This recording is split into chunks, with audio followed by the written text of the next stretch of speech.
Hello les Yellow Woman, je suis ravie de vous retrouver pour cette nouvelle vidéo.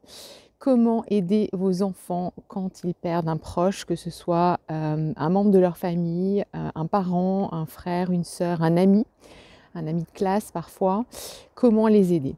Alors, je vais vous partager 5 points. La première chose, c'est toujours de dire la vérité, d'utiliser le mot mort. Il est mort ou il est ou elle est morte. De ne pas s'embarquer dans des images comme il s'est envolé ou il s'est endormi. Soyez vraiment hyper concret, utilisez le mot mort. Je sais très bien qu'on veut protéger les enfants, mais c'est important d'utiliser vraiment ce mot. En leur disant, eh bien voilà, son cœur s'est arrêté de battre, son sang ne circule plus, il ne pourra plus te parler, il est mort. Ça c'est le premier point, dire la vérité, expliquer aussi avec des mots d'enfant ce qui a pu se passer, un accident ou une maladie. Expliquer, voilà, à l'enfant. Vraiment, ça c'est très important. Deuxièmement, pouvoir associer l'enfant au rituel, alors aux funérailles si c'est possible, en lui expliquant comment ça va se passer, en lui demandant son avis sans jamais le forcer, mais aussi en l'associant à des rituels comme la date anniversaire des 1 an, ou alors, si vous allez au cimetière, toujours proposer à l'enfant ou au jardin des souvenirs pour que l'enfant sache aussi où est le parent qui n'est plus là ou la personne de la famille qui n'est plus là aujourd'hui, qui est morte. Donc l'associer au rituel. Troisièmement, lui dire et redire qu'il n'est pas responsable de cette mort, que personne n'est responsable de cette mort, qu'on ne pouvait pas le sauver et que personne ne pouvait sauver la personne qui est partie, qui est morte. Ça, c'est très important.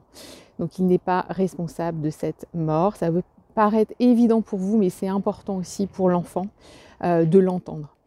Ensuite, 1, 2, 3. Quatrièmement, c'est important de continuer à dire à votre enfant que vous l'aimez, que vous aussi vous êtes triste, mais que vous allez vraiment avancer ensemble, que vous allez vous soutenir et que vous l'aimez très fort.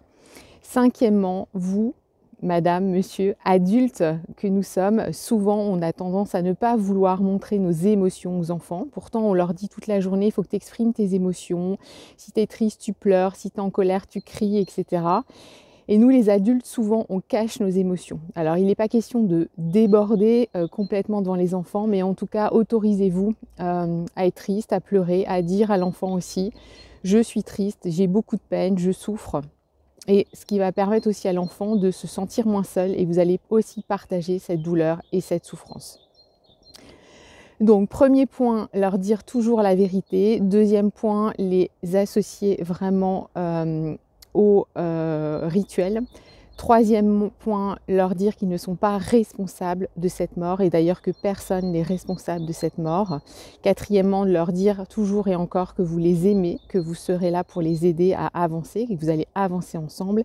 Et cinquièmement, en tant qu'adulte, oser montrer ses émotions et ses ressentis par rapport à ce départ, par rapport à cette mort.